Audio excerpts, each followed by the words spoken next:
Tēnā koutou, tēnā koutou, tēnā koutou katoa.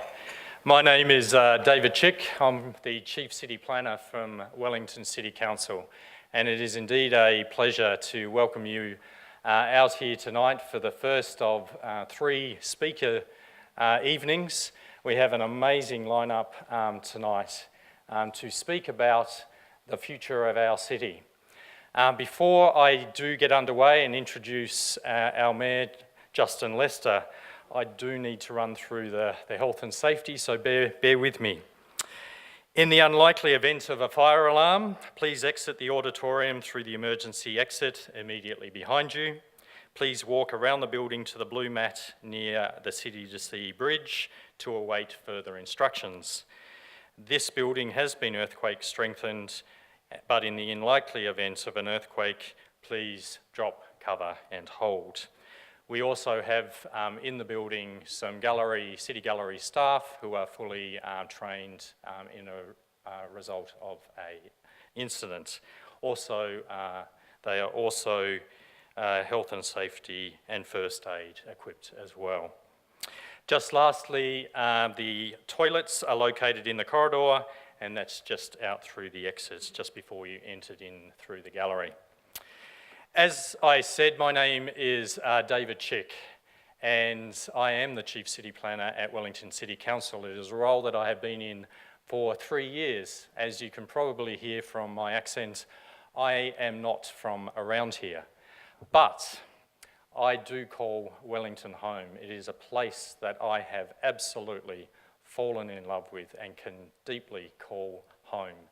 I grew up in a small island 2,000 kilometres off the west coast of New Zealand, sometimes known as Tasmania. And if you have ever been to Tasmania, and Hobart in particular, you would appreciate why I instantly feel at home in Wellington. There are a lot of similarities. It is a place I love, but is it a place that has a number of challenges ahead of us? And the conversation we have been having through the Our City Tomorrow series has been to understand, to get a feel of what people love, appreciate about Wellington. And let me tell you, they do. Most recently, second time in a row, and this is no bragging rights, but it's pretty good, we have been identified as the world's most livable city 2 times in a row by the Deutsche Bank. Fantastic. But as I said, we do have some challenges to respond to. Some of those we know all too well: seismic, sea level rise, climate change. But we also are wanting to respond to population growth. Growth is coming. Just to put that into perspective, over the next 25 to 30 years, we are expecting anywhere between 50 to 80,000 people who love Wellington and want to call Wellington home as well. To put that into perspective, can I get a show of hands of anyone who lives in Karori? I'm not picking on you, but to put that into perspective, that equates to up to 6 Karoris to be accommodated in the next 25 to 30 years within our beautiful natural environment and our beautiful urban environment. That is the challenge that we have, and this is the reason that we're wanting to have this speaker series over the next 3 weeks. Without further ado, I do want to introduce our Mayor, Justin Lester, to the stage.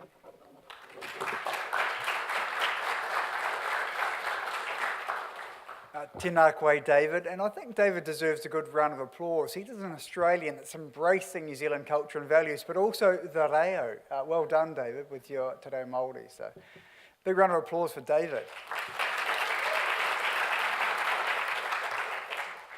Thanks. I'm just going to provide the context for this evening. I want to thank a few people, our panellists. Thank you for being here. Thanks for your time and your preparation. To all of you, thanks for caring about your city. Thanks for taking the time to be here and to be involved in a conversation about what Wellington's future looks like. Look, we've got some challenges. David's identified that. We want to make sure we have a grown-up, mature conversation. The last thing we want as a city is for everyone to say, yeah, I agree. We want more growth, we need more growth, we know that's going to happen, just not in my backyard. And so we've got to do better than that as a city, and that's why you're here, and that's why we're engaging with you in this first instance. Now, just a quick show of hands. Who here has a checkbook? No one? Oh, a few people. Anyone here who doesn't know what a checkbook is? I'm glad that everyone knows. Oh, too afraid to put your hand up. What about anyone here that wrote a letter in the last 6 months? A few of you. Well done. Who still has a landline? More of you. The younger one's dropping off. I don't have one either. I don't have a landline anymore. Who drives an EV? A few. That'll grow really quickly, I suspect. Who doesn't own a car? Very interesting. Very interesting and fantastic. And that's probably my last one, I think. Yeah, that's my last one.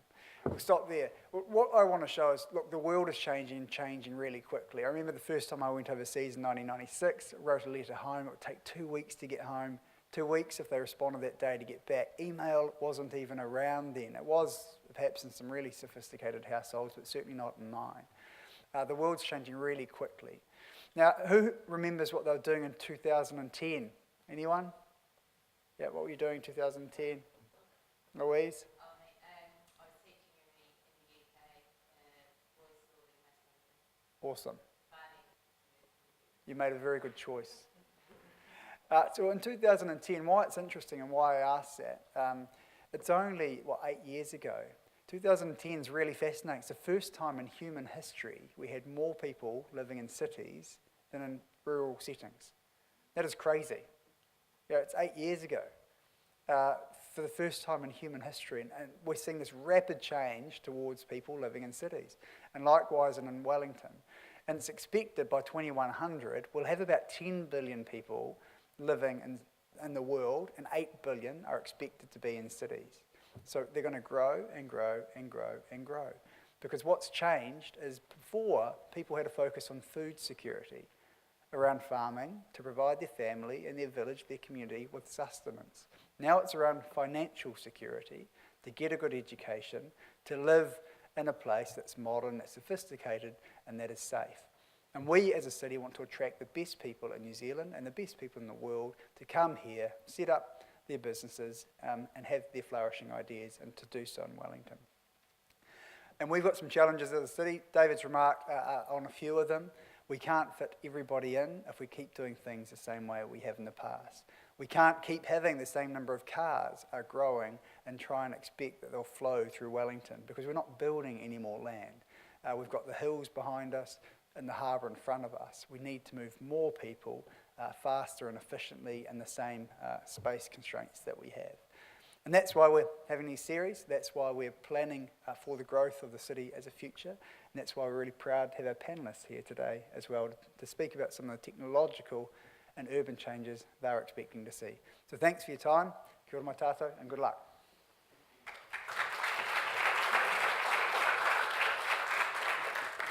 Thanks, Justin. And so without further ado, we are conscious of time. We are keen to get you out of here by 7 o'clock.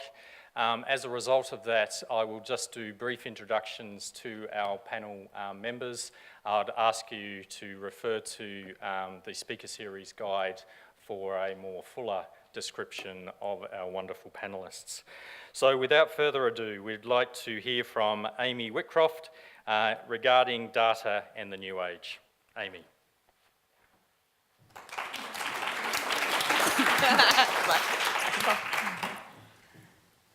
Thank you, Mayor Lester, and everybody. So I hope you'll bear with me. I'm going to be reading a little bit today for various reasons, but stick with me and hopefully we'll get through this and I won't knock everything off the lectern. I'm dyspraxic as well, so this is fun. So yes, I wanted to say kia ora all. I wanted to first of all say a big thank you to Sean and Claire and Diane and Isaac and all of the crowd who've been putting on the speaker event and putting in so much work to it. As we've heard, district plan reviews don't come up very often. It's about once a generation. And the last one was in the mid-90s, and we know just how different life was for those of us who were around in the mid-90s, which may not be some of you. And so this is a tremendous opportunity, and I'm really glad to see that the council's sort of taken this with both hands and is saying we want to make sure that every Wellingtonian is involved in thinking about what happens to our city over the next 30 years. I'm going to keep my talk quite brief so that we've got time for questions, and I'm hoping the start of what will be an ongoing set of korero and positive action planning, because plotting and scheming is great fun. I think so. So I'm going to be discussing two topics, as I said, quite briefly. I think that both could be tremendously powerful forces for good in our city, but only if we're very, very, very thoughtful about them right from the beginning. And they are smart cities and civic technology. So smart cities are a hot topic at the moment. Who hasn't heard about smart cities as a phrase? Fantastic. So that means many people have. And it's only going to become more and more of a thing. People are yelling increasingly about it. So they're defined in all sorts of ways. This is quite a common sign in new movements where you're getting a sort of Cambrian explosion type event as everyone goes, oh, there's a new niche, and let's go and see what we're going to do with it. But for the purposes of this conversation, I'm going to quote Anthony M. Townsend's definition, which is, smart cities are places where information technology is combined with infrastructure, architecture, everyday objects, and even our bodies to address social, economic, and environmental problems.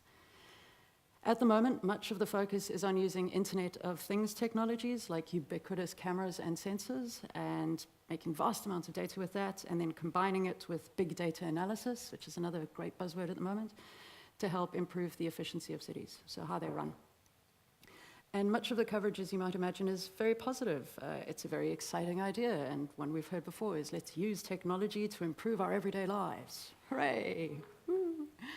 It's washing machines all over again. I kid. Certainly, large tech companies are really enthusiastically pushing their ability to help cities across the world to implement these sorts of systems. Everything from we'll help you install the systems to we'll help you build a brand new city using our tech. It's big business. So I'm going to be contrarian, because that's something I like to do, and suggest that, kind of like implementing AI, we need to be thinking very carefully before we sort of enthusiastically leap into this brave new, constantly monitored and surveilled world. As with cars in the 21st century, where we completely refactored our urban spaces and societies to fit the tech of the time and have been suffering the consequences ever since, fundamental changes to our cities can be both positive and negative. And I'm not saying they have to be either, they can be both at the same time. There are certainly plenty of negative examples around smart cities. The one that springs to mind to me every time, and it's a very recent and ongoing example, is the disastrous Sidewalk Toronto Smart City project, which is being run by Sidewalk Labs, which is an Alphabet project. Alphabet are the people who own Google, and Waterfront Toronto, which is their public partner, their public sector partner. And I'm not going to go into details here, there's reading material at the end, but it's an absolutely phenomenal example of like, this is how you definitely don't do it ever again. It's catastrophic. So I'm not here to rain on parades. I like to be positive about these things. So what could good smart cities implementation look like? I have 4 steps. The first is that it's utterly vital, and you're going to hear me say this again later and on an ongoing basis every chance I get, is that we put our people before our technology. So tech is meant to serve the people who live in and around our city, not the other way around. And we need to be very careful of cool, shiny new toys, because they're cool and shiny, but The second one is that we need to be open source in our approach to cities, and to our city in particular, from the tech to the algorithms that will increasingly power everything. More than that, we need to make sure that we're using open source paradigms and make sure that we build in Wellington's uniqueness. You know, every city, every place has uniqueness, and I know as Wellingtonians we're incredibly proud of that and love it and talk constantly about it. So we need to make sure that we're building that in with our tech rather than grabbing an off-the-shelf approach because it's cheaper or potentially easier. We need to make sure that any decisions we make are being made in an open source way too, right? This means no more black box policy making, none. But continual and adaptable and flexible decision making and implementation. This is going to mean we have to refactor some of our traditional power structures, and I know that that will make some people very uncomfortable. But it's not a zero-sum game, or certainly I don't see it as such, and I think it's entirely the opposite. An open source approach is also going to mean that more of Wellington's people can be directly involved in her development as a city and can leverage her development to build products and services for her people and the wider communities that we all interact in. So it's a massive positive feedback loop if we do it well. The third is that we're going to need a huge mixture of skill sets in her development. So yes, we absolutely need traditional urban planners. It's massively important. But as we start to think about the digital city, not just the physical city, we're going to need to involve technologists and scientists, and I think we know this, but we need way more than that. So we're going to need our community leaders involved from all walks of life. We're going to need people who work in the humanities. They so often get left out of these discussions. We need our librarians and our ethnographers and our historians and our philosophers involved in these discussions. We need you and me, obviously. We need every single one of us to be involved in them. And I cannot say this enough, it's so vital that we're involving our young people in every part of this process, because they're going to have to live with the decisions we're making now. And we cannot have another climate change situation. We just can't. It's not okay. And finally, we need to sit down together as groups of people, and our group of people who love the city are invested and involved with her, and think very carefully about the possible unintended consequences of any decision we make. I know there are unknowns, but we need to think. So how could our decisions potentially harm our more vulnerable or already vulnerable people and ecosystems? What effects might these decisions have on our environments? How will this help us adapt to climate change? Will it? If it's not, why not? What literally are the costs and benefits and downsides of any decision that we make, and who are the people who get to choose how we balance those? I'd argue it should be all of us, of course, but that's something we may need to be quite strong about. And of course, what's going to happen to this mountain of data and these increasingly massive mountains of data that we're collecting? What are the privacy implications? Just because a government's behaving well now doesn't mean it will in the future. And are we collecting data unnecessarily? There are costs to all of these things that we can think through. So as another writer put it, and I really like this, cities are not computers. I know it's a very common analogy right now. Cities are not computers, and people are not data sources. We are so much more than that. So let's make sure that we have tech that works in service of our communities, for us, not the other way around. And we can build something absolutely great in Wellington. And when I'm speaking about tech-serving communities, I'd like to chat briefly about civic technology. This bit's a bit shorter. It's also a relatively new movement, only about a decade. And increasing numbers of people internationally are involved with it, both in the developed and in the developing world. So the idea as well is simple and possibly beguilingly so. It's to use technology, often in the form of software products and services, but not always, to help benefit communities. So to empower people in their dealings with each other and with government. And that's key, that with government. Social good runs through its very, very, very core. It's at the heart of it. And it has a very wide volunteer and NGO basis, with a lot of technologists involved who, for all kinds of reasons, are really wanting to give back. And that's partly for myself. That's why I'm all over it. Because I can think of very little that's more important in these increasingly crumbling social structures that we're seeing happening around the world than working towards improving resilience, improving cohesion, democracy, diversity, inclusion, and accountability. These are all great things. And the upsides, you can imagine, are enormous, socially, economically, environmentally, pick and interly moments. Not to mention, and again, this is for me, other people may not be like that, but like fluffy, warm, hot feels. And I'm just like, oh, it makes me feel good. And I think that it's okay to feel like that, and sometimes we all need a bit of that in our lives.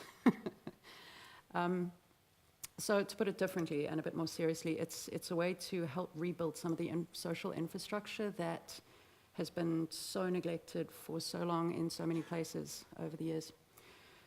It's a powerful middle layer between us individuals and our council in this particular case, working to help empower people and influence our governments. And this happens at the central level as well.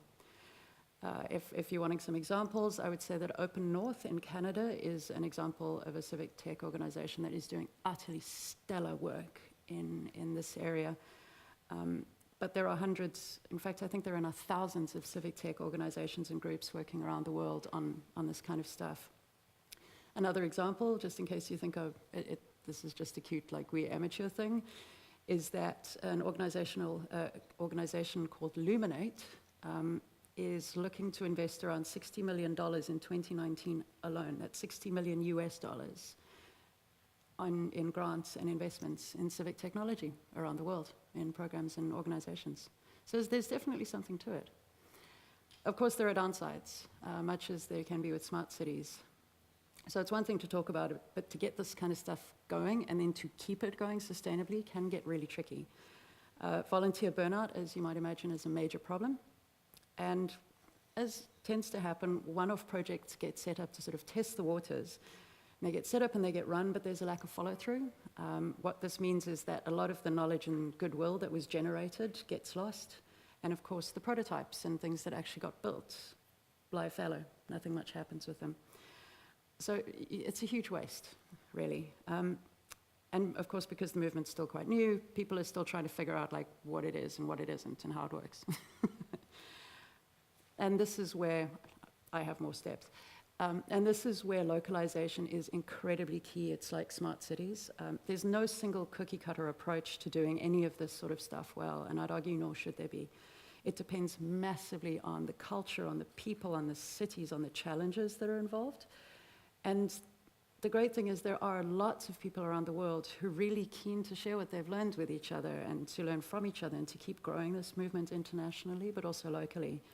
And there's a ton that we can learn from each other. I just keep on saying that. And I'm able to say definitively, because I'm happy enough to know some of them, that it's a lot like the open government folk, because they're really friendly and enthusiastic and welcoming and open, and they're just delightful.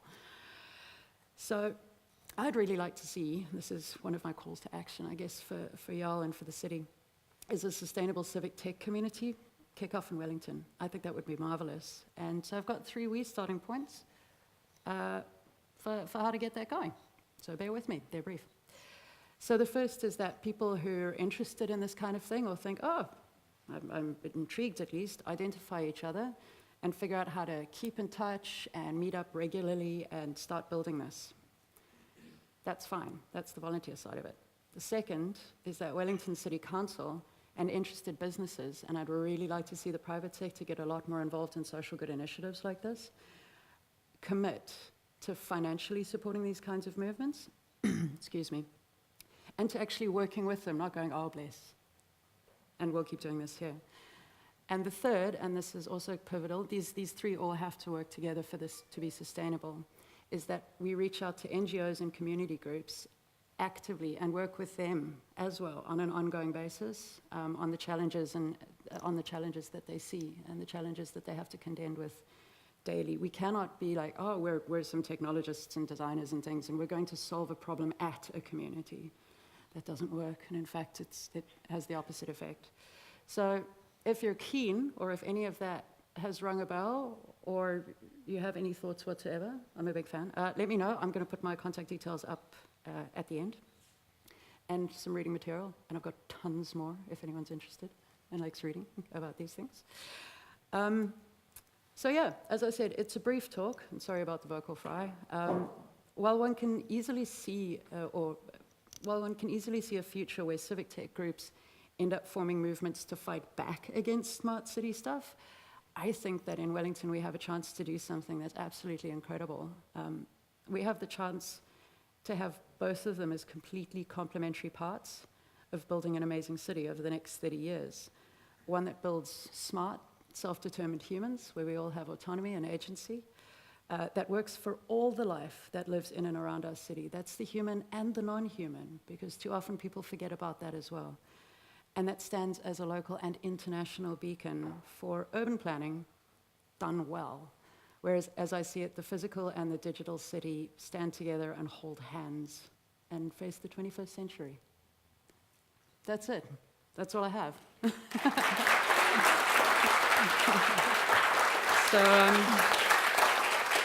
And I wanted to say thank you to all the people who've given me feedback on this as I wrote a manifesto. So, reading material, contact details. The One Team Gov thing is that if anyone's interested in talking about government stuff, anybody's welcome, public, government. Those will be breakfasts and lunches.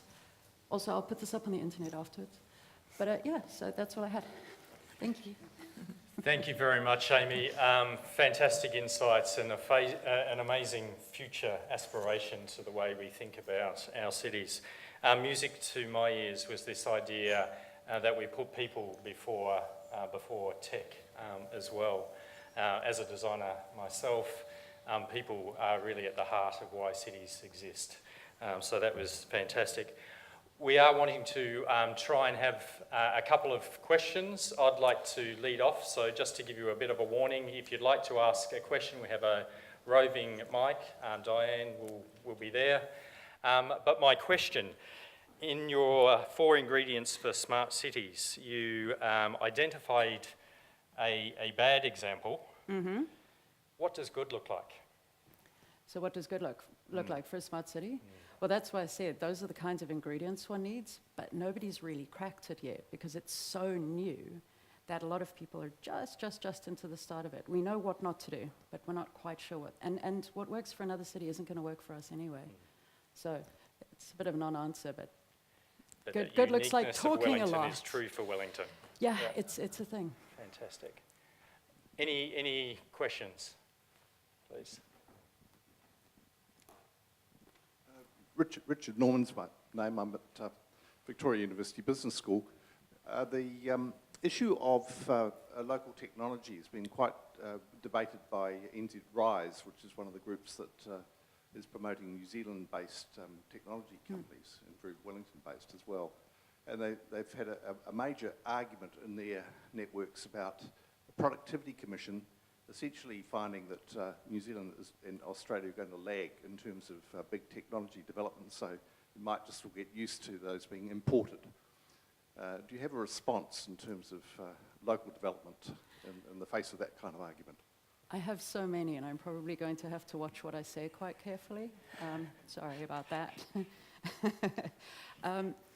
I think that NZ Rise has a very valid position in saying that we do have a tendency in New Zealand to sometimes forget about who we have here as we look overseas, and we've seen it happen in a lot of our industries, and I'm fairly sure most people have stories. Also, that local tech is never going to kick off unless we actually look here and invest in it actively, rather than taking some of the bigger guys' stuff. It may be shinier, it may be better now, but that's not how we build a local economy in it. And the other thing I'd like to suggest to people, and this is, again, a fairly contrarian view, is that tech doesn't have to be big and shiny to be really good. If we can build small tech businesses or bigger tech businesses in New Zealand that are absolutely excellent for New Zealand and for our government and for our communities here, there's nothing wrong with that. It doesn't have to instantly scale and be a Facebook for Uber. But of course, if it's really good, there's nothing stopping it becoming an exportable business. And I know that's happening a lot with GovTech conversations at the moment.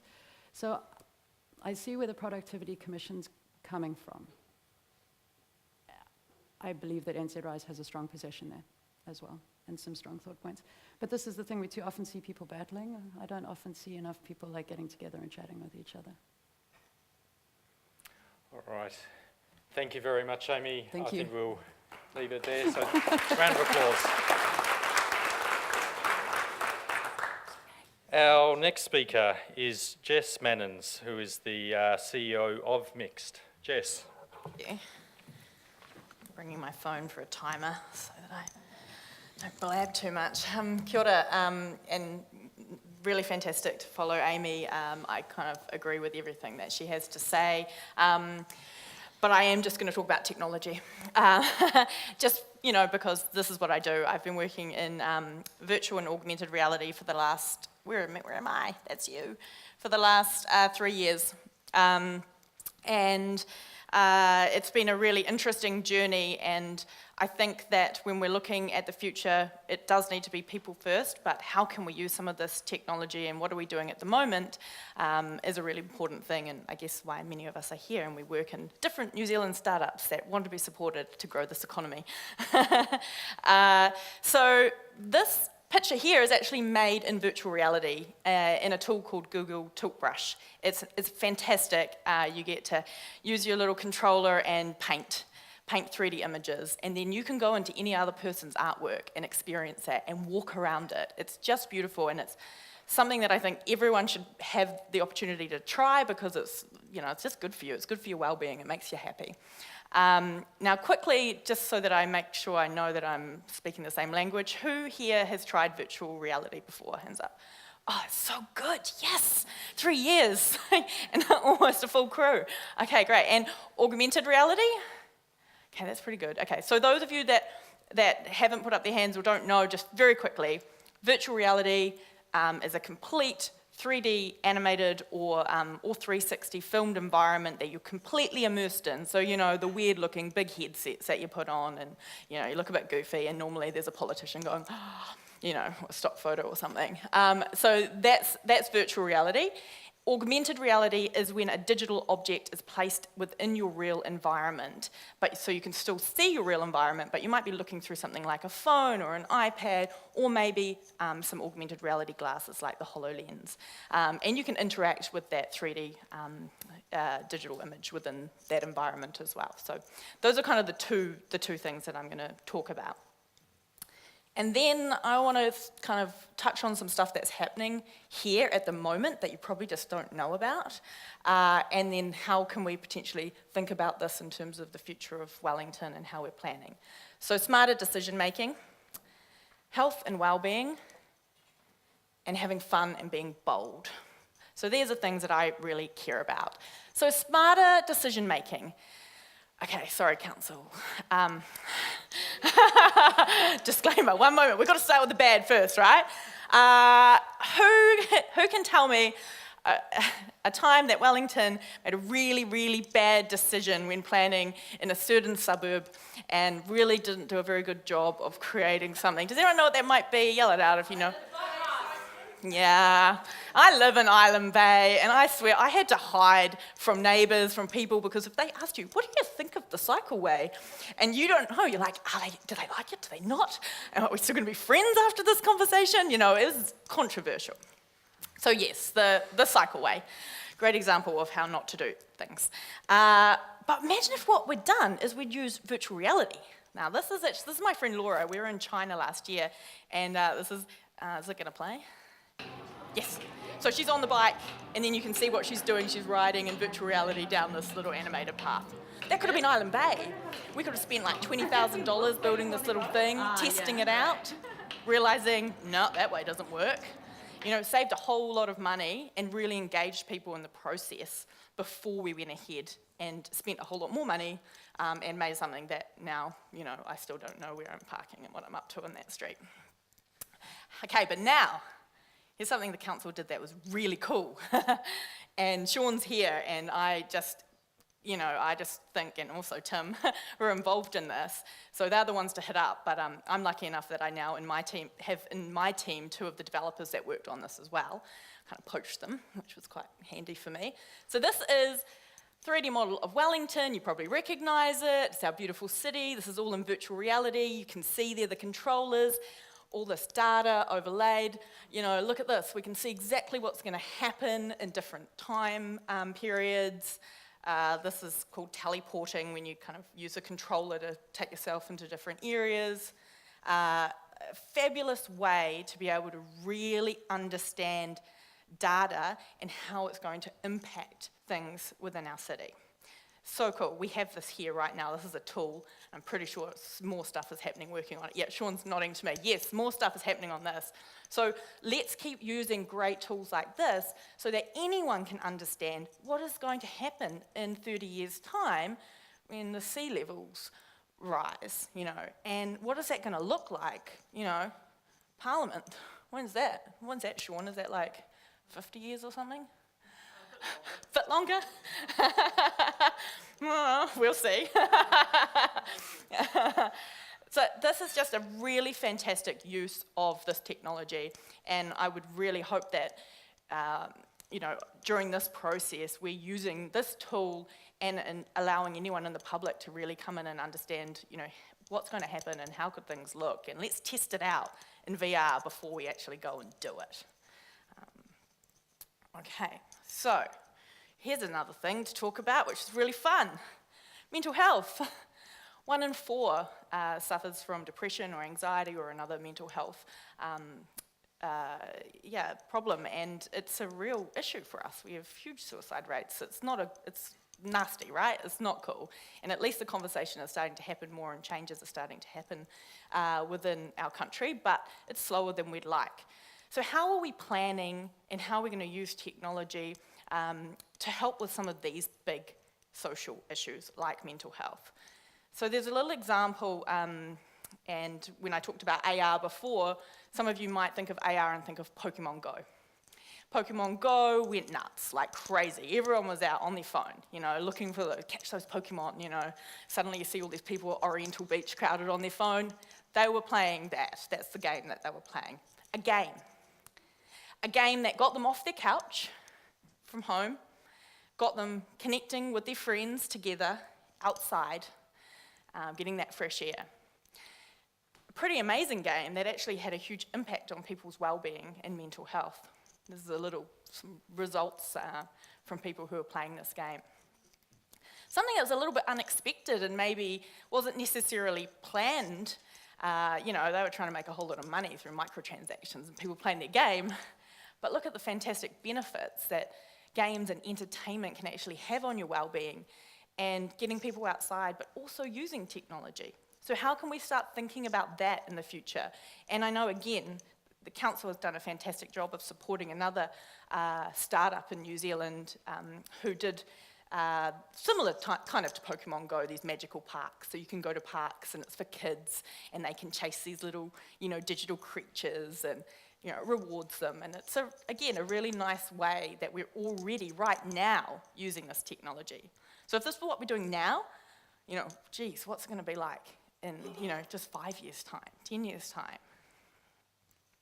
Something that I'm really proud of that my team worked on last year was with the Breast Cancer Foundation, looking at people with metastatic breast cancer who are at home generally and it's the end of their life and there's not a lot of services available anymore. They're suffering from fear, anxiety, pain and depression. We were lucky that we were able to get a whole lot of research that had already taken place and how virtual reality could be used to reduce anxiety and pain. And we went about creating 3 different experiences for these different people and using VR, and it's still in clinical trials at the moment. It seems to take forever to do clinical trials, trying to prove something. But again, another amazing way that virtual reality can help people. And, I laugh with my friends because we're like, when we're older, we're probably all just going to be in these crazy VR worlds. Like, we really will be. Like, why not? We can travel anywhere. We can be anything. We can look at anything we want. And it's definitely something I think we should be considering is how and what is VR going to look like in terms of well-being and health in the future. And then fun. Fun and entertainment. We should be thinking about this for our city as well. We are this creative, cultural, amazing hub. This is why I live in this beautiful city, because I just love it. There's so much cool stuff to do. There's so many creative people. And I'm working with a guy, Tim. That's him, and that's his avatar in Facebook Spaces, which is a place that you can go online in VR and chat and hang out and meet with people. This is happening now. Facebook are investing a whole lot of money in virtual reality, so it's just going to continue to be something that we are all putting our hands up and knowing about. It will be in our lounges. It will be a consumer product. And what we're doing at the moment is we're exploring how can we create healthy, accessible, fun games that create social opportunities, like the augmented one I talked about, where you get together and you play with your friends, but in a virtual environment. So putting on the VR headset and playing with your friends together, using the newest headsets, wireless ones, running around, kind of laser tag meets Fortnite type style thing. So what are those spaces going to look like, and what are people going to be playing, and what are they going to be doing? And, to Amy's point, the youth, we should be planning for what they are going to be wanting to explore and the fun that they're going to want to have.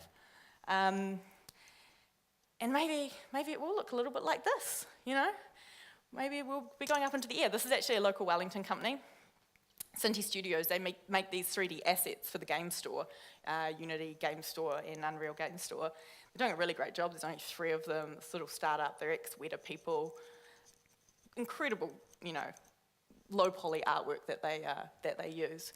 And it's about having fun. It's about going, what are these experiences that can bring joy and happiness to us? So for me, I'm, again, another picture in VR. I guess I really want us to be thinking about the technology, being bold, thinking about what's happening now and understanding it, and then going, what is it going to look like in the future?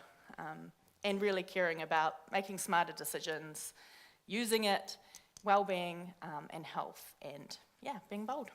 And that's me.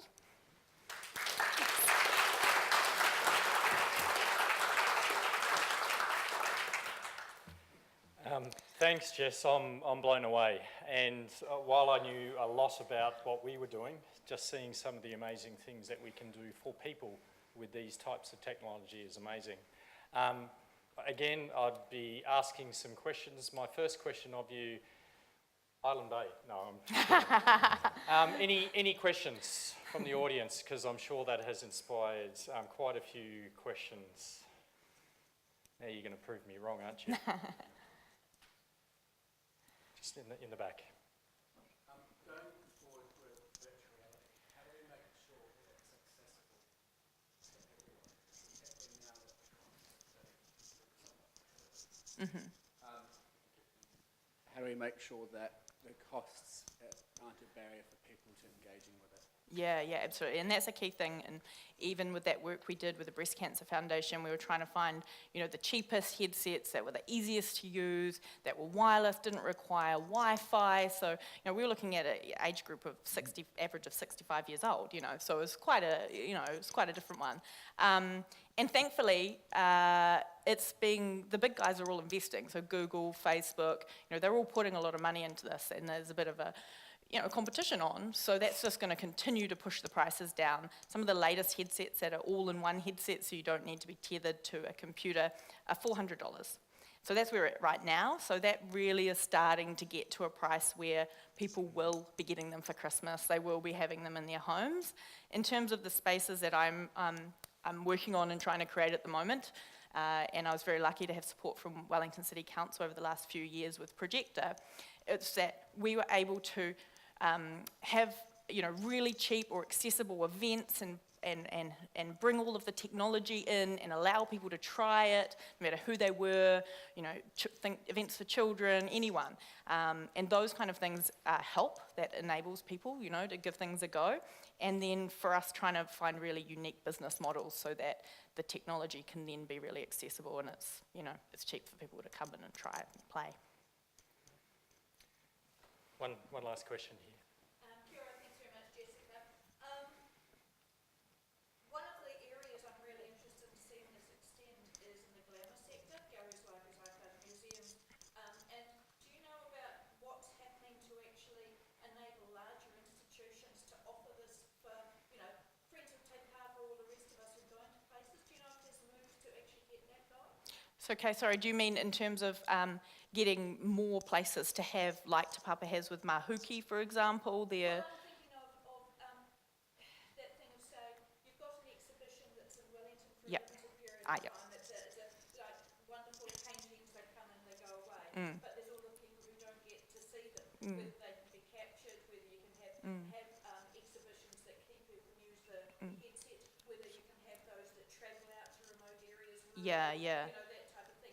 Is there active co-partnership development going on that you know of, or is it a future? Yeah, no, it is. You're absolutely right. It's happening right now. And actually, I thought I had a slide on it, and I just realised I didn't. So I was very privileged recently to, with my team, capture the He Tohu exhibition and some of our most treasured documents in photogrammetry and then put that into a VR experience, working with the DIA. So that should be released really soon. You can get to it through the Welltown VR experience, but it's not, again, very accessible if you don't have an expensive headset, and, be able to download that. You probably won't get to see it, but the DIA are planning to put this in around New Zealand, to go tour it to schools, have it as an educational piece, so anyone can come and see the Treaty of Waitangi right up close, in detail, in virtual reality.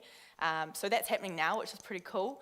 And all of those kind of virtual tours and, that's happening, all of that 360, but, in terms of that glam sector, I think that is where we're at now. It still can be a little bit, people are still a bit nervous about doing that, and it's quite a process and it can cost a bit of money and time, but it's really great that I feel like in New Zealand we are embracing that, and we're really lucky that we've just captured that, and soon hopefully you'll get an opportunity to see it. Fantastic. Thank you very much. Jess, a final round of applause.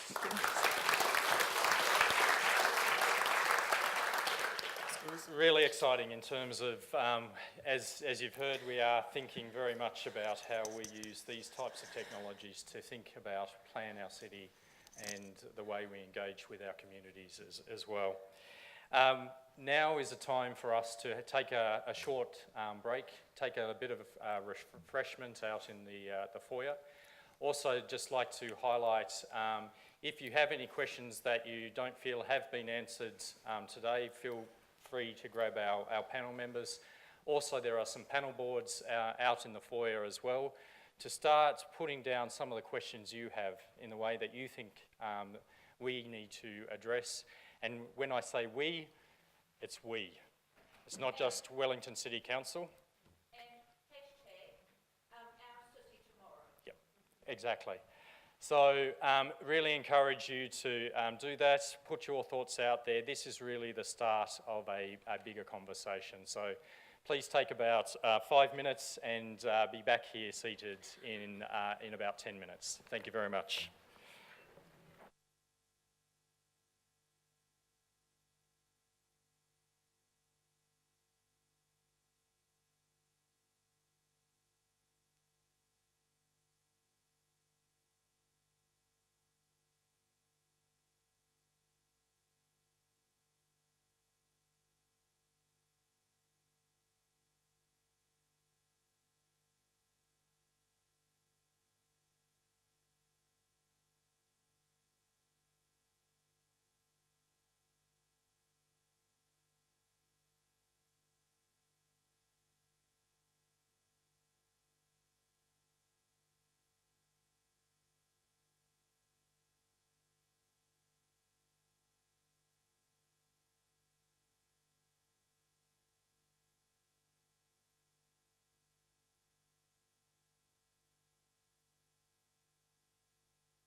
Oh, sorry, you need to get some food.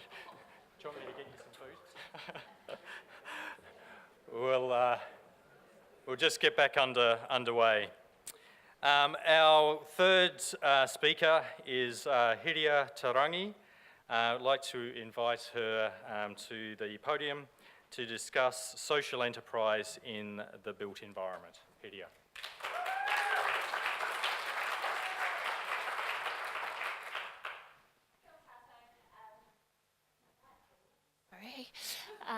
Kia ora tātou, ko Hiria Tarangi tōku ingo, ko Ngāti Parau me ngā tūwhare toa tōku iwi, ko tākuira rawa, ko tāwai Tarangi o ku ngā kau. Hi, I'm really happy to be here today with you so that we can talk about some cool shiz. I'm a nerd, actually love it. Everything from pop culture to just nerdery in general. And so I'm really happy to be able to talk to you today. So, I'm the kaiwhakahaere, or CEO of Whare Hawara, and we came up with a problem a couple of years ago. This is my nanny, Tā Waiterangi. She's the matriarch of our whānau, and she raised me since I was about 11 years old. We were all raised in the same house in Ascot Park for the last 30 years. It was a state housing home. We were lucky to have it. We were a large family, and it was full of love. Unfortunately, late in 2017, my nanny died from pneumonia, complications arising from pneumonia. She had had a cold for the last 2 weeks, and as a whānau, because we stalk her pretty much, we took her to the doctors. We were very careful. We made her take her medications. We did all of those things. But 2 weeks after she started to have a cold, we ended up in hospital. I got a phone call, Hiria, come to Wellington Hospital now. Nana's in an ambulance, we're going. While we were in the hospital for 3 days, her organs slowly shut down. Her lungs, one, was full of mucus, so she couldn't breathe properly. A quarter of the other was also full of mucus. Her kidneys had started to shut down, and then her heart gave out. 1/3 of New Zealand homes are cold and damp. And the week after her tangihana, I went back because I was angry and I'm a nerd, and what I do is I measure stuff. So I measured her room. In the days after her tangi, it was averaging about 11 to 14 degrees overnight. The World Health Organization recommendations for elderly is 21. As a whānau, if we had known, we would have done something about it, and I was angry because I could have, but we didn't know, and so we couldn't decide. We couldn't take action, we couldn't make it warmer, we couldn't move her. Dr. Philippa Howden Chapman from Otago University is the leading researcher on health and housing. She's the one that has taught us what a healthy home looks like, what an unhealthy home looks like, the temperature at which mould grows, and, of course, the statistics. 1,600 people die each year from respiratory disease, predominantly Māori Pacifica, children and elderly. That means that that's 1 in 6, 700 people, $5.2 billion worth of healthcare. That is a lot, and we know, right? And so, we know we need to measure. Whare Hawara created the sensors because of this. Our children were getting sicker in new homes. We bought a new sensor from Netmo. It cost us $300, and in tech, that's okay for us, right? But we had to pull the data down, take it from each room, compare the data ourselves, and we thought, this is shit.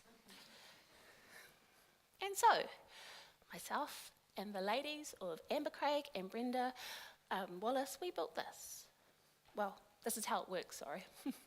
You put a sensor in each room, this kit comes with a gateway, the sensors push the data to the gateway pushes it to the internet, and of course you display it on the dashboard, which is a progressive web app, so you can see it on your phone or your laptop. And this is our first prototype. Looks like a bit of a fire hazard, and that's okay. That's what prototypes are supposed to look like. It cost us about $30 from parts that we had imported from Alibaba, and we bunged it together, and it worked. And then we went to the Kahal Fund, which is TPK and MB, and we said, hey, we built this from open source. We had volunteers. We want to distribute this so that everyone can use it. And they said, yeah, no. We want you to manufacture. We want you to create this as a thing that someone can buy. And so when we asked for $80,000 and they said no, they said, okay, we'll give you $150,000.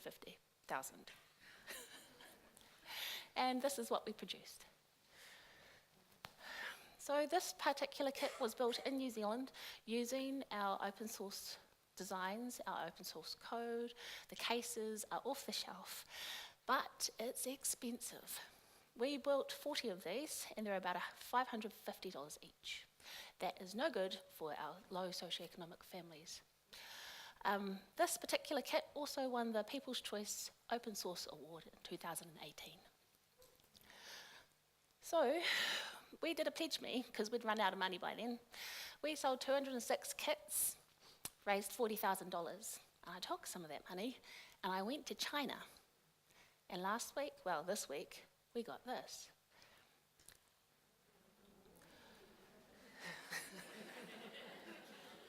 I've got them down here if you want to have a look.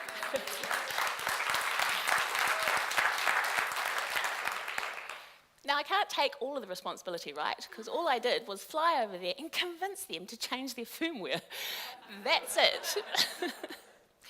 So the one on the left is what you would get in a regular kit. It does temperature and humidity. But while we were there and we knew that our elderly don't really use their phones that much, and sometimes you just want to see what the heck the room is doing. So we found and produced a prototype that had a screen. It does the same thing, pushes the data to the PWA or the web app, and then it tells you, is your room healthy or not? This is some of the data that we pulled from our first sample of 30 homes. The top line is the Strathmore home. The bottom line is my home. You can tell by the nerdy names of the rooms.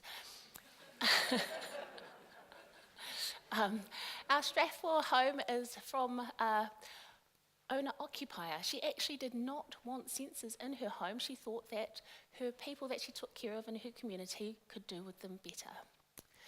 As you can see, her children's rooms are 13 degrees and almost 70% humidity. I'd like you to have a look at the bottom line, because the hanger is my garage. This data sample was taken at the same time, on the same night in winter last year at about 8 o'clock at night. I was in the garage building kits, and I thought, hey, I'll have a look at this, and that's what I found. Needless to say, the reason why that child's room is warm and dry is because this data prompted her to move everyone to the biggest room and heat it. This is the kind of change that we're looking for. You can't make a decision if you don't know what's occurring, what measures, when you measure, you can manage it. Data collection. Whare Hauora is a charity. We take our kaupapa from Māoridom. We don't own anything. The data is the people's. The data is yours if you have the kit in your home. What we do is take care of it and advise you. We'll also ask, hey, would you like to be a part of a data set that's aggregated, non-personal, so that we can tell, say, Sustainability Trust, whether or not the installation in your home has made a difference. Or maybe, if those homes in a suburb aggregated that data, we will be able to prioritise suburbs based on temperature and humidity, or dampness and coldness, so that DHBs can prioritise those suburbs based on money. We have three main customers: our people.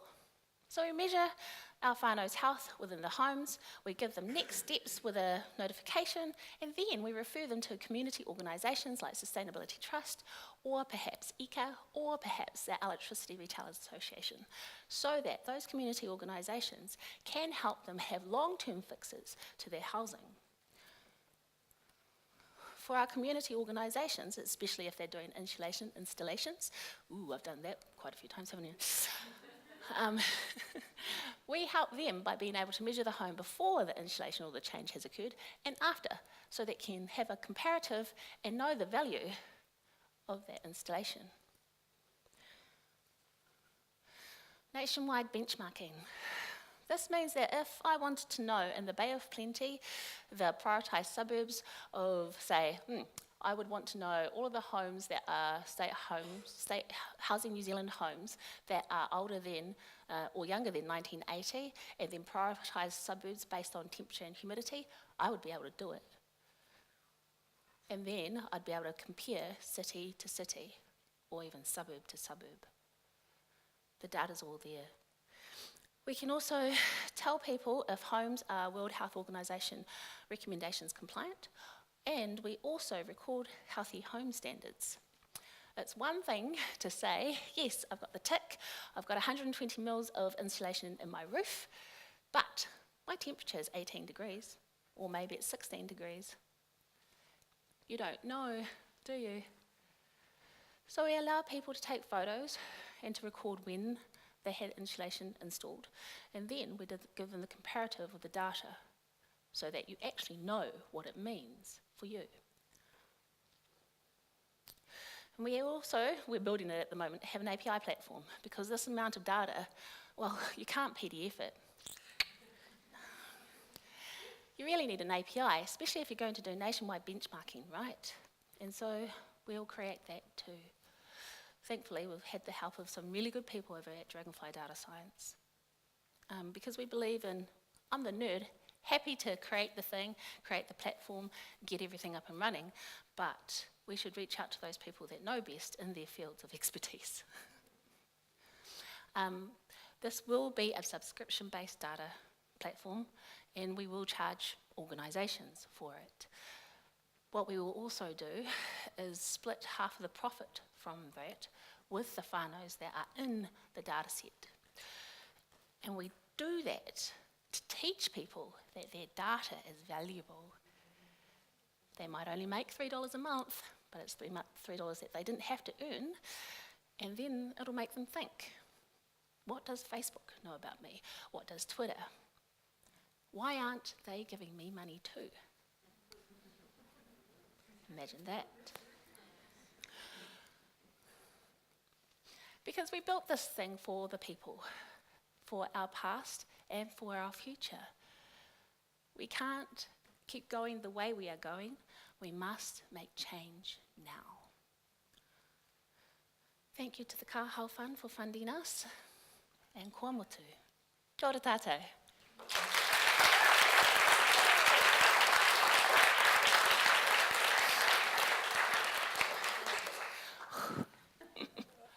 Wow. Hidia, I really don't know what to say, other than thank you for sharing your amazing story. It was raw, it was real, but the amazing work that you are doing is just inspiring. Can I ask for some questions from the audience, please? I think you've just blown everyone away. Justin. oh, sorry.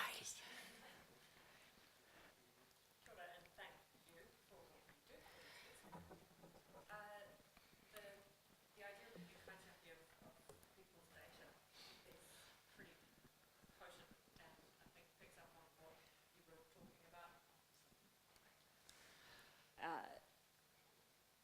Are there other places that have taken the idea of being guardians of other people's data? You know, they might be coming from an Indigenous worldview, or just from being a bit more enlightened. Is anybody kind of ahead of us in that? Doing it. The only other place that I know of is Te Heku Media. So they're up north, and you know, so open sourcing, love open sourcing, but at the same time, we can't share raw data. So with our hardware, we can pretty much tell when someone walks in or walks out of a room. So we know if you go to pee at 3 a.m. in the morning. No one should know that. But the aggregate, yes, that is something that is valuable, but Te Heku were the ones that were leading that.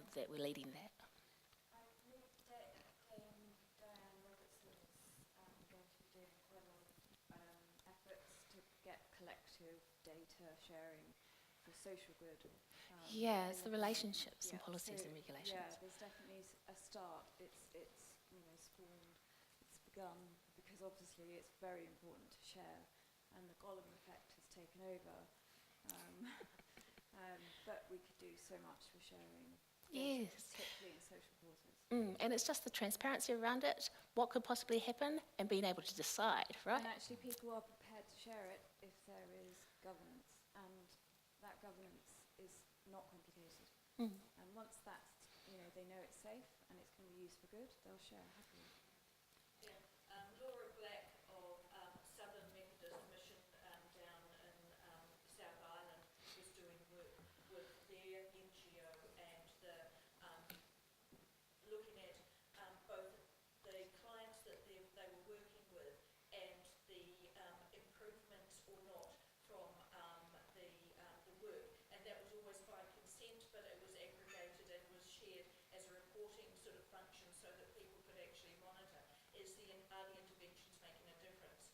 And so Laura shared that with Treasury, and it's part of the social investment agencies looking at what NGOs can do, but there's a whole bundle of work about how to foster trust, and that's not easy if there's been cases or lapses. So. And I love the idea of 50% going back to whānau. Yeah. It's just I have to say, fantastic. from an API platform point of view, it's really cheap once it's up and running, Yeah. so you should have large margins. Justin. Kia ora, Hiria, well done, ka pai. That's fantastic work you're doing. So you mentioned $500 for the original system, and so the latest one, how much is that? 110, 120. Wow. Yeah. So, and you've got funding now to secure future rollouts? No. Have you ever applied to Wellington City Council? Not yet. Let's talk. Yes, please. Because I would love to see this, for example, in all of our council council units over time, and I'd love to see it in every state house in Wellington. Yes.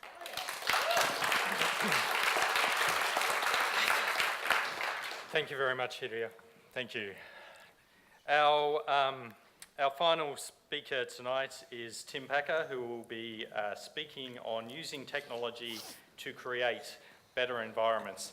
And I'm just wondering if he's got anything left after the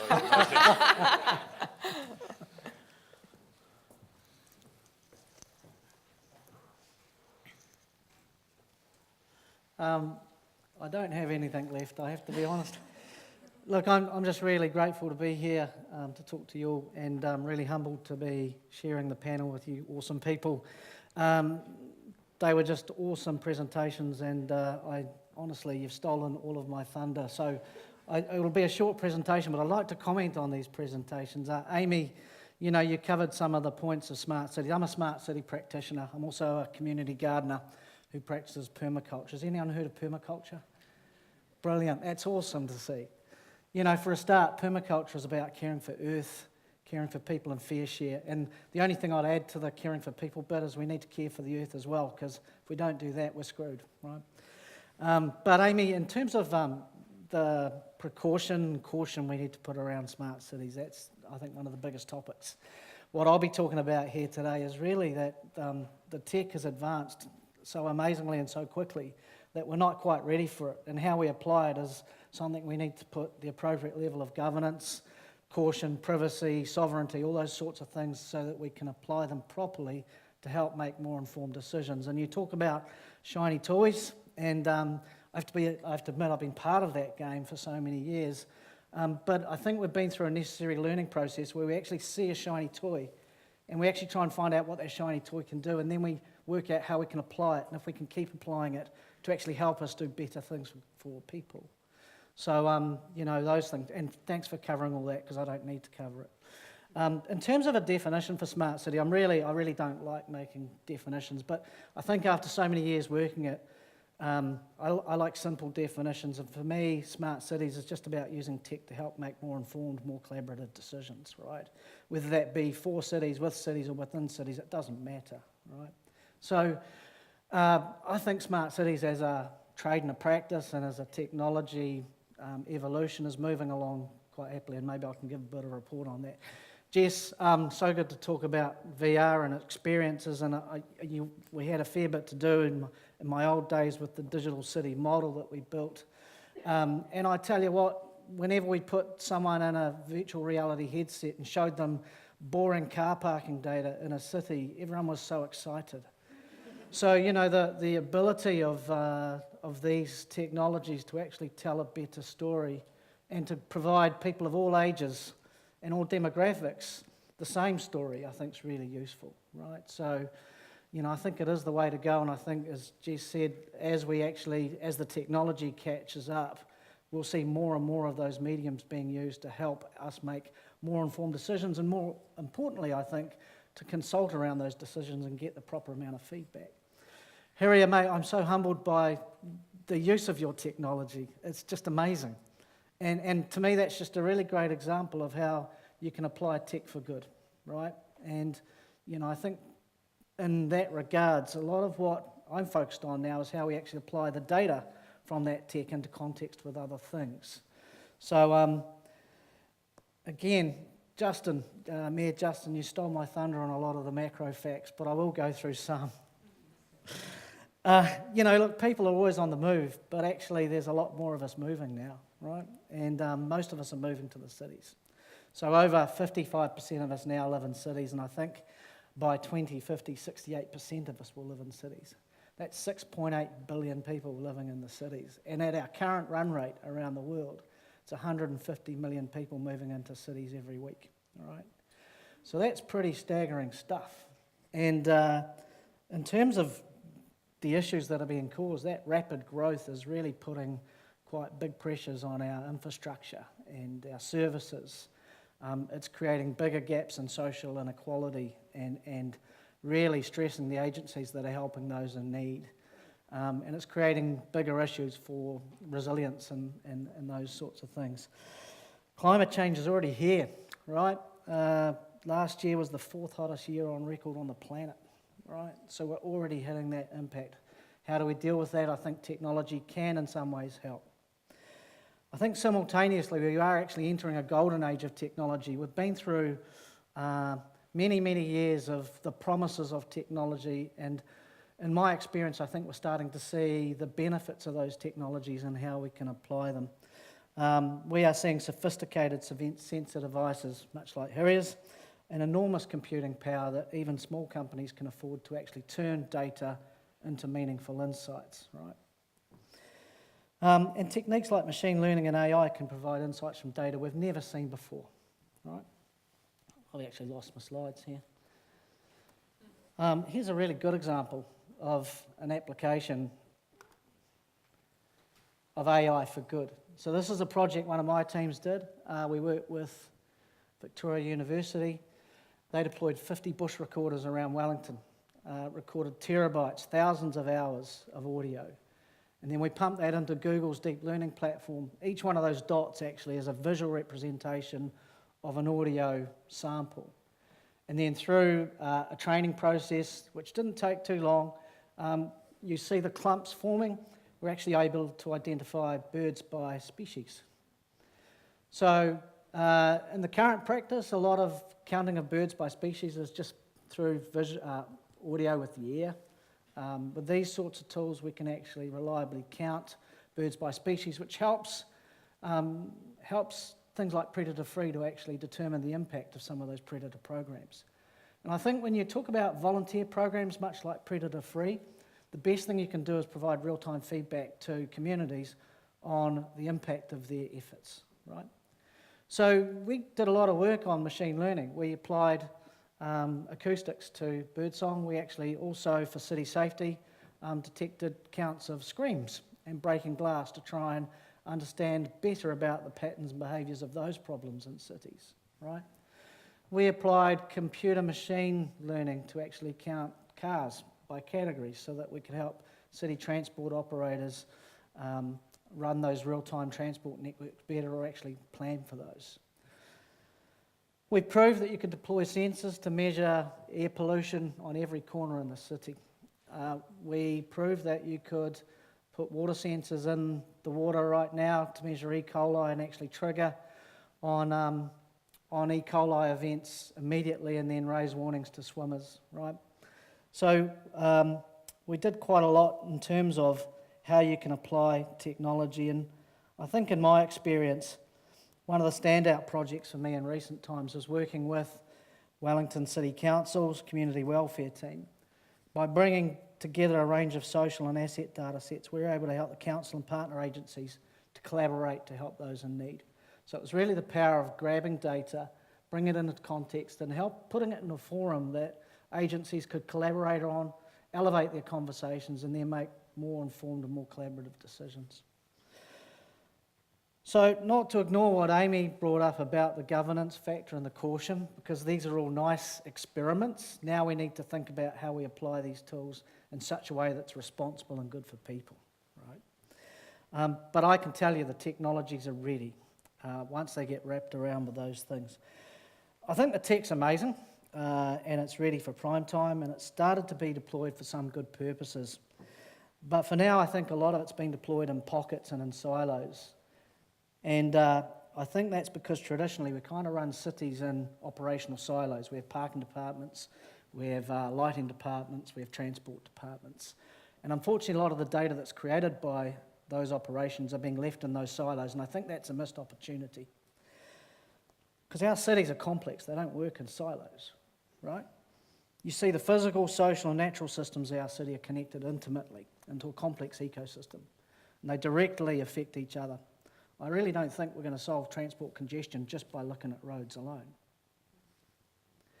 Complex topics like urban transformation or community well-being, I think, could really benefit from a more holistic perspective where we integrate those data together, those silos together.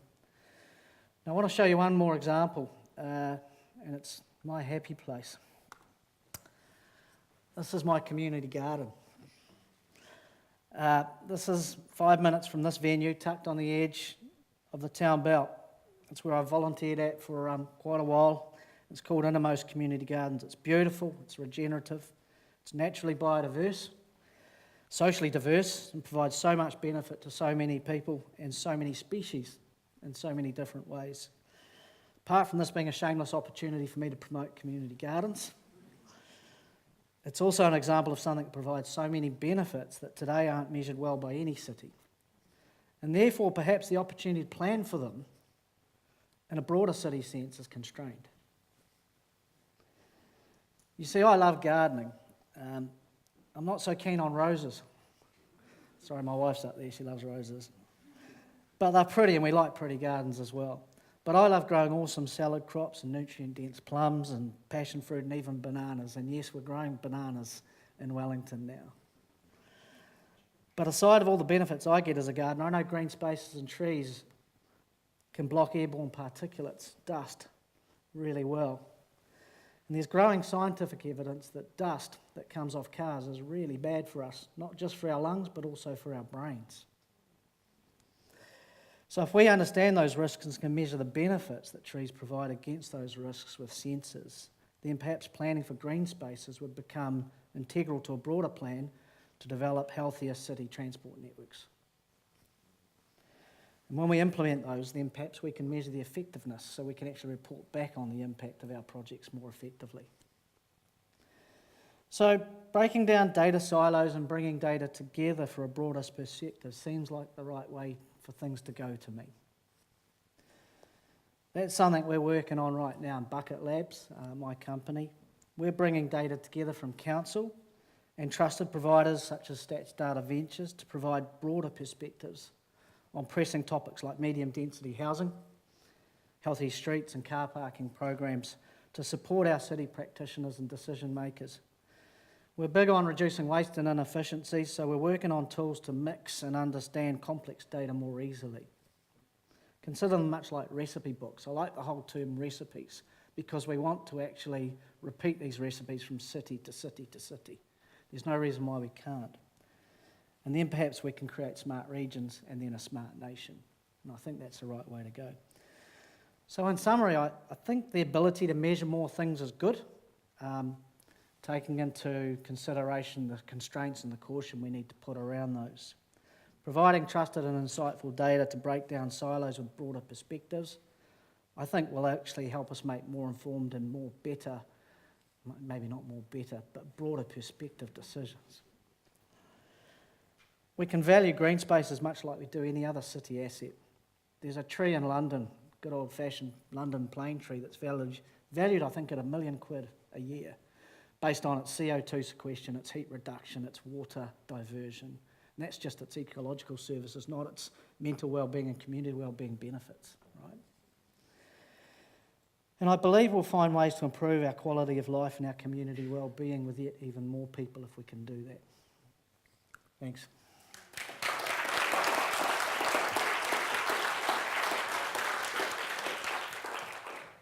Thank you, Tim. I think it's amazing the connection that you have made about the amazing opportunity you have to use big data to make big decisions, but also how you brought us back to earth, literally, in terms of we've already got a lot of natural systems that are telling us what we should be doing as well.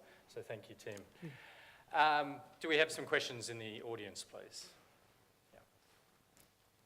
Isabella.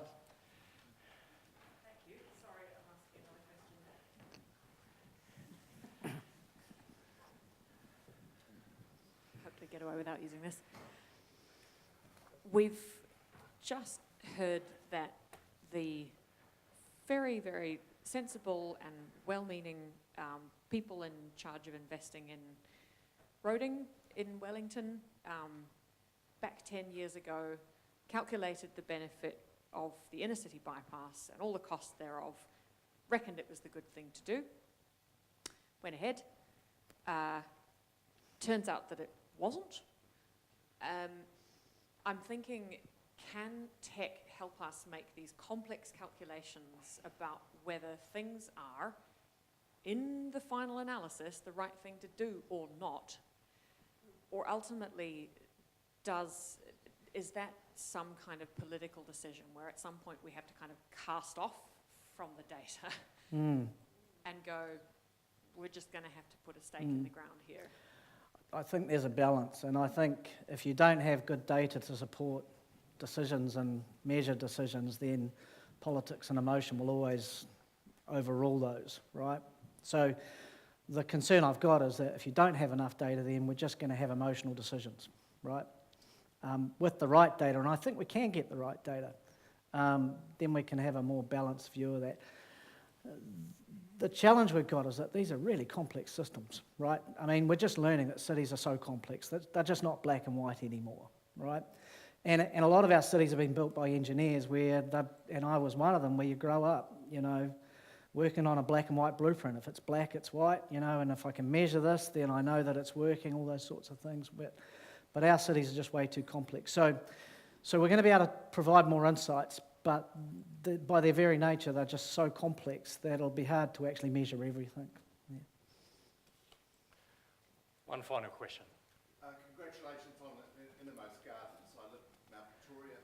Oh, thanks. There's been a magnificent progress there. I see you had to apply to the council to renew the lease of the building. Do you want to put in a plug here in terms of... Oh, I think I might have already done that. He's already done that. But thank you. Don't forget the multicultural history behind the founding of Innermost Gardens, where it was actually refugee women from overseas who wanted to be able to grow the food from their countries of origin to share with their children. You're absolutely spot on. All right, I am conscious of everybody's time. Before I do thank the panel, I would like to just indicate where to from here. This really today is a start of a broader conversation which we are wanting to have with our communities. Over the next couple of weeks, we will have 2 more speaker series. I see a couple of people in the audience who will be participating in that as well, and certainly encourage you to get involved. please jump online on the council website, Planning for Growth, look at some of the information.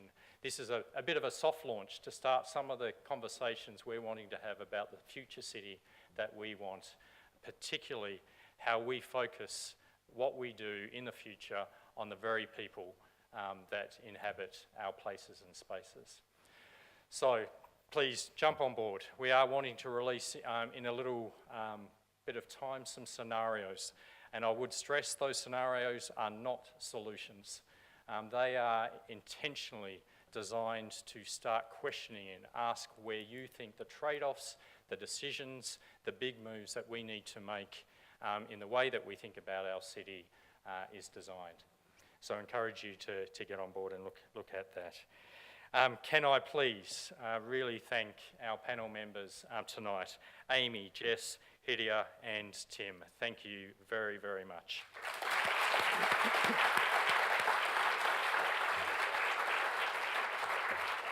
And we do have a small koha for each of you tonight to thank you for your time and also your insights. I think it has been a wonderful evening. I hope you have all enjoyed it, and thank you to you as well. That is us for tonight. Thank you and good night. Kia ora.